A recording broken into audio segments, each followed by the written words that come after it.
નમસ્તે વિદ્યાર્થી મિત્રો, જય ગણેશ। આજે આપણે ધોરણ 6 માં વિષય હિન્દીમાં આપણે ત્રીજી કહાની હતી સમજદાર નન્હી, એના વિશે આપણે ભણી ચૂક્યા છીએ। હવે એનો અભ્યાસ અને સ્વાધ્યાય હું કરાવું છું, તમે ધ્યાનથી સાંભળજો અને યાદ કરજો। अभ्यास। निम्नलिखित वाक्य किसने किससे कहा है और क्यों बताइए। એટલે કે આની અંદર જે આ વાક્ય કોણ બોલ્યું હતું અને કોને કહ્યું હતું અને શા માટે કહ્યું હતું એ આપણે બતાવવાનું છે। તો माँ मैं अपनी गंदी आदत छुड़ाकर रहूंगी। શું કહે છે?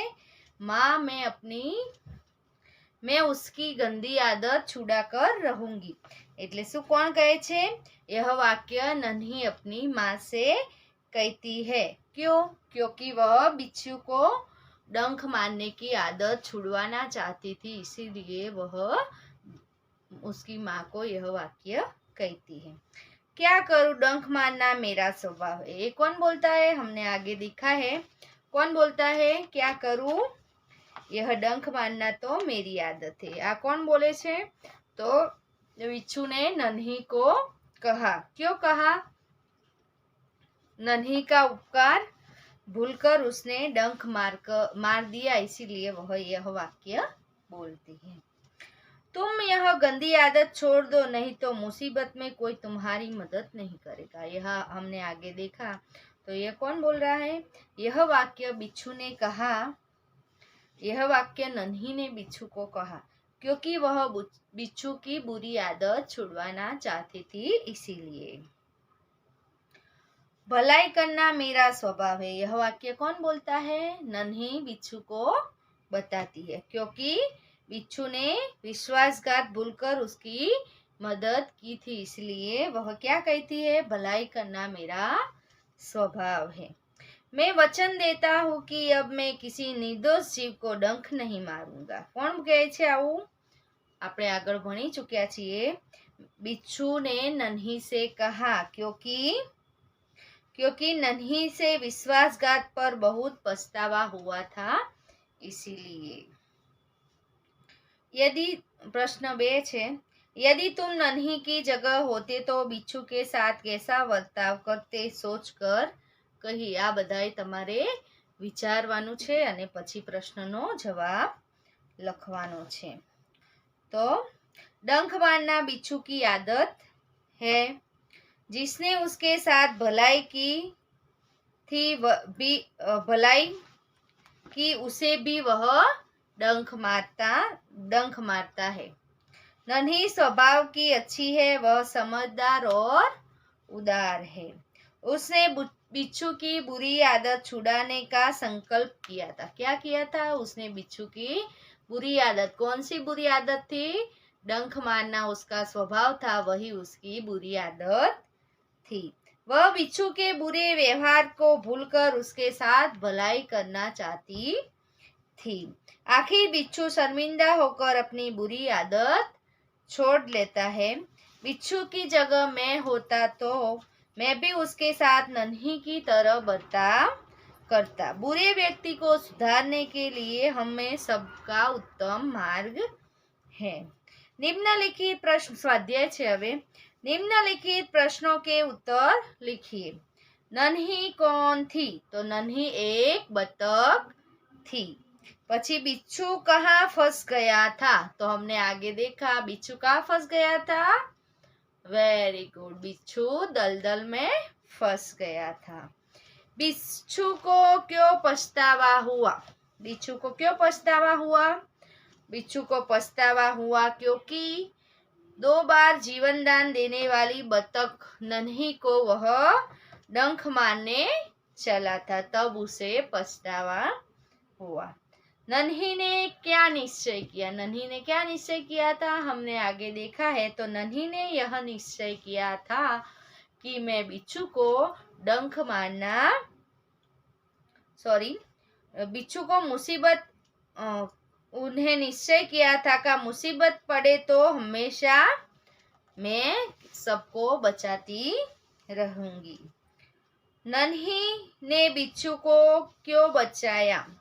नन्ही ने बिच्छू को क्यों बचाया? तो बिच्छू दलदल में फंस गया था। उसने नन्ही से प्रार्थना की कि बहन मुझे बचा लो। नन्ही को बिच्छू पर क्या आ गई? दया आ गई और वह इसलिए नन्ही ने बिच्छू को बचाया।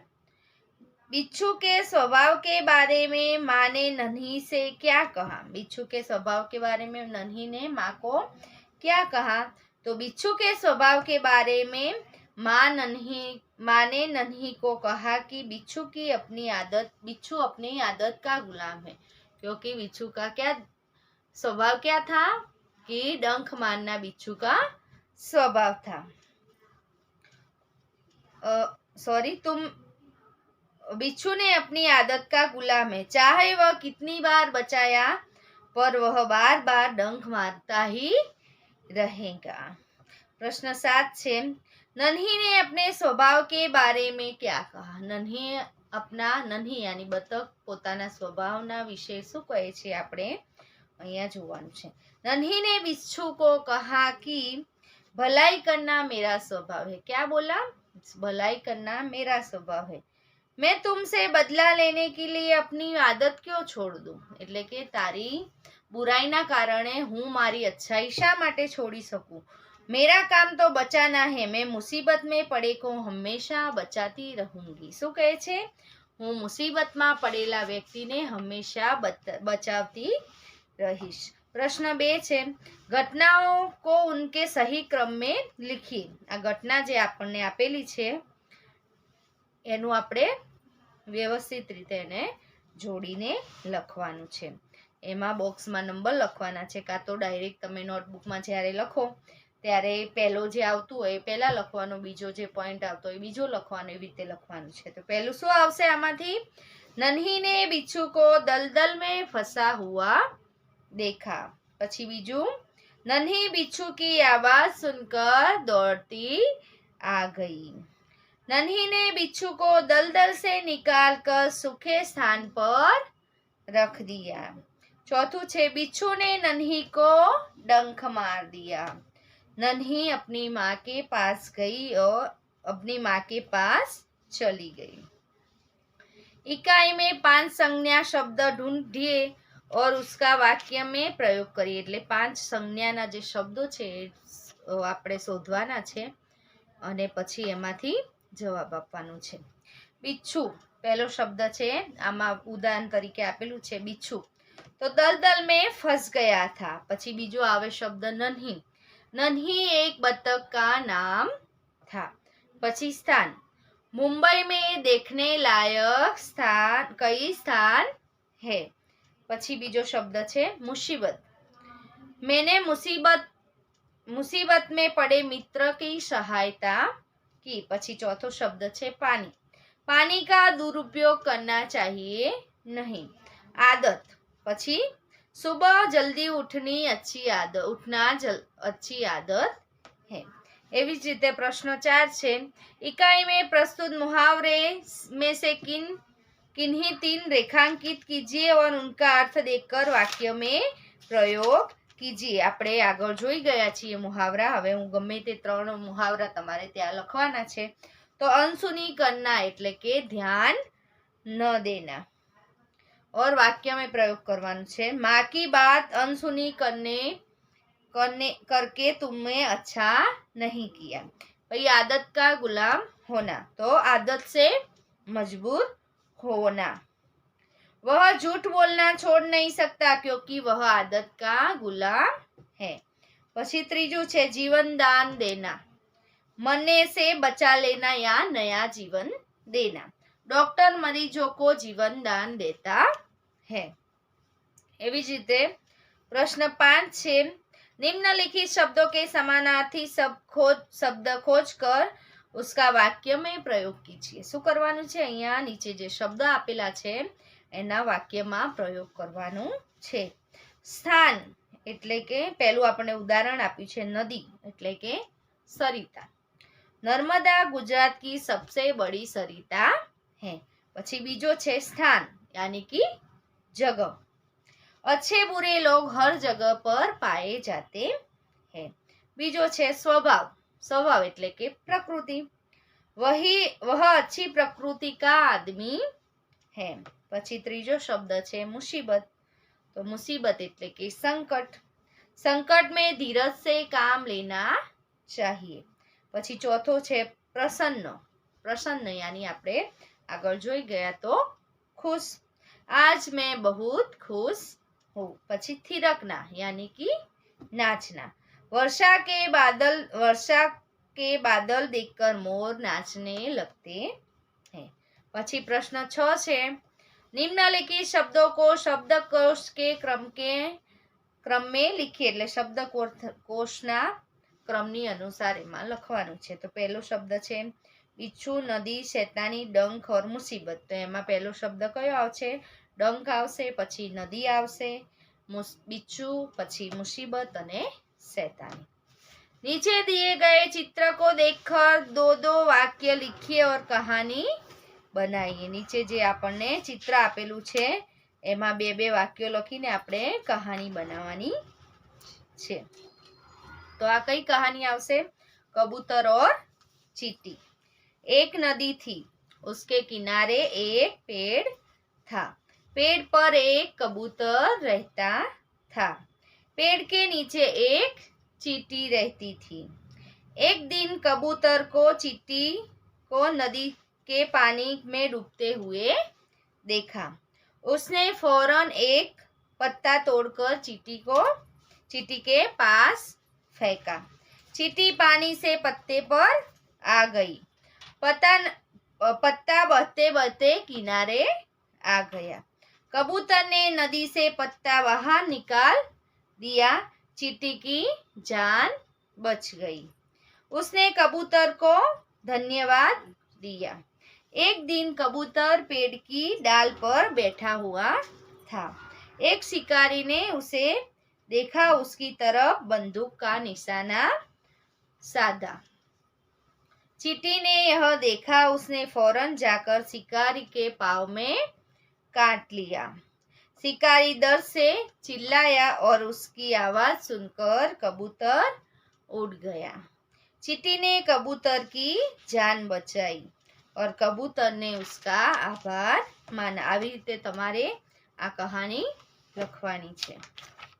प्रश्न 8 છે नीचे दिए गए चित्र को देखकर बताइए कि इसके बाद क्या होगा।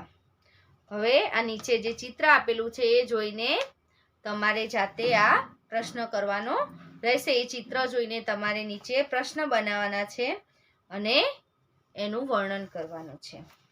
પછી પ્રશ્ન 9 છે એની અંદર निम्नलिखित वाक्यों में उचित विराम चिन्ह का प्रयोग करके वाक्य फिर से लिखिए।